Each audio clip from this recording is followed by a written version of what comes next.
Alright, I have a little bit of a different video for you guys today.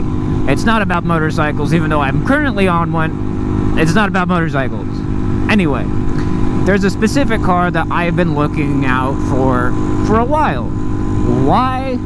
Because I'm autistic as shit. And after all of the encouraging words that my fellow colleagues here on YouTube had to say about said car, this specific model with the V10 is an absolute nightmare. But the issue with the V10 diesel is everything, actually, because it's kind of a maintenance disaster. I have made the executive decision to get one.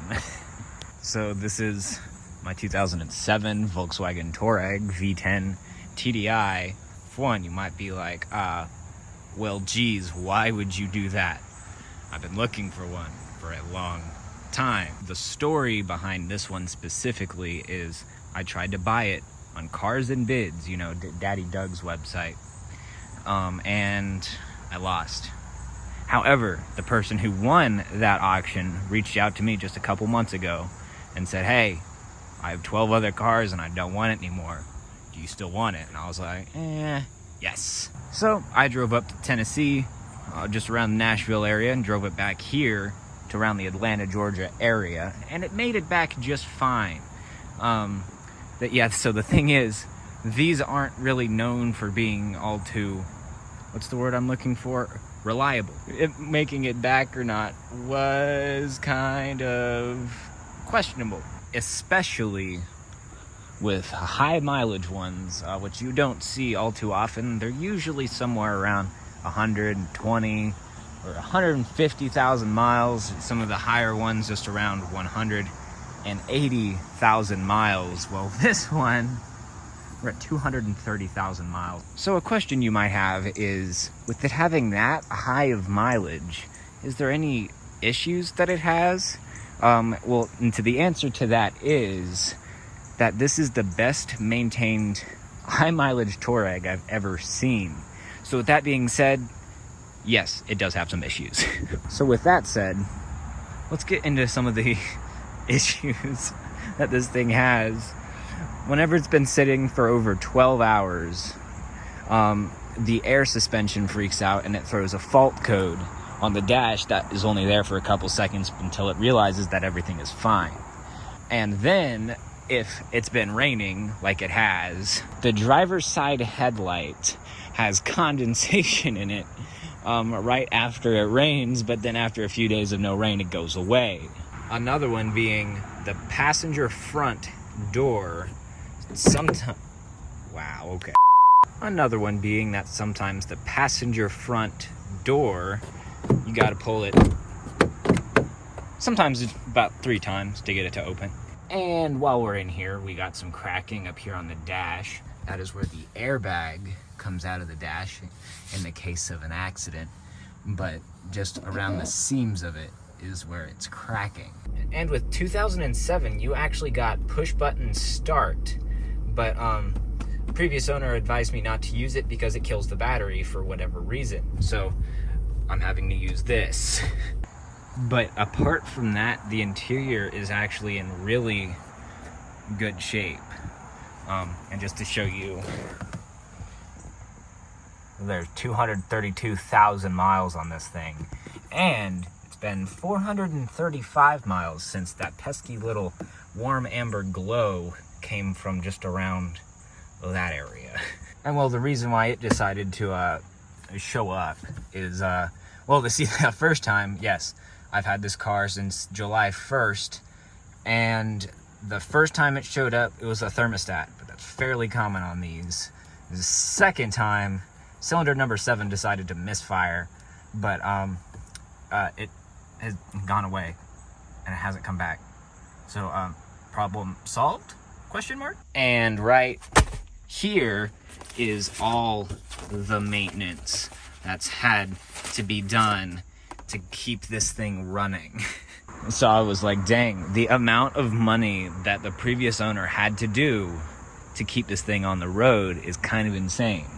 And then I had some self-reflecting, and I was like, the amount of money I'm going to have to put into it to keep it on the road.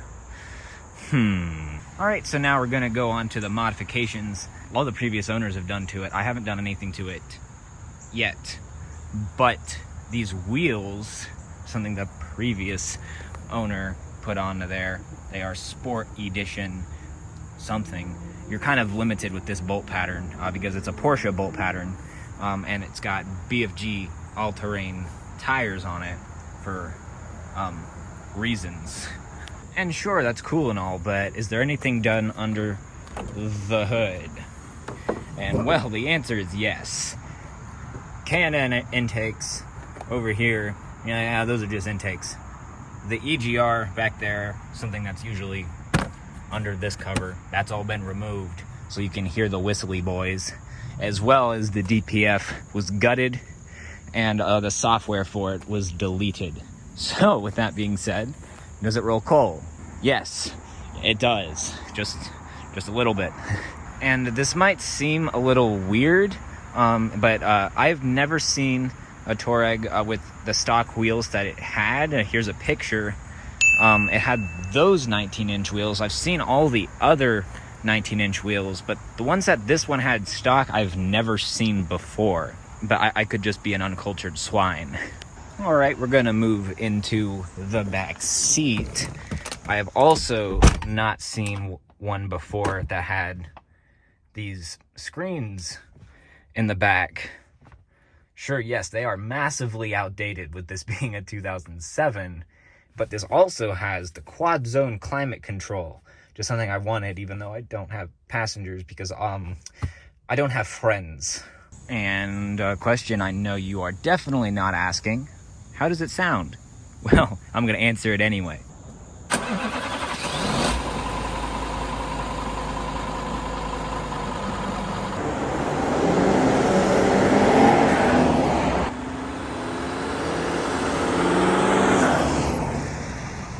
And now that we're in it and it is running, I am happy to report the AC does work. Like, it's actually cold. The previous owner converted the air conditioning to R32, which I'm sure was expensive, but I'm happy that the AC works, because in my past two Touaregs, it hasn't worked. Everything works, including the darn parking sensors, which I find surprising. And not only do they work for the front, they are still working on the rears. And that's something I can't say about either one of my old ones. I technically really only had 1.5 of them before. The first one I regretted getting rid of, and the guy won't sell it back to me. Second one, it popped moments after ownership, but the guy who I bought it from was ever so gracious enough to buy it back because he felt bad. But anyways, if you guys have any other questions regarding this thing, you can leave a comment below and I'll try my best to answer it. But other than that, I did try to leave this video just a little on the shorter side because, well, I mean, other than myself, I mean, I don't know who else would be all too interested in it. Anyways, that is where I'm going to start wrapping up today's video. Hopefully you guys enjoyed. If you did, be sure you show some support by dropping a like.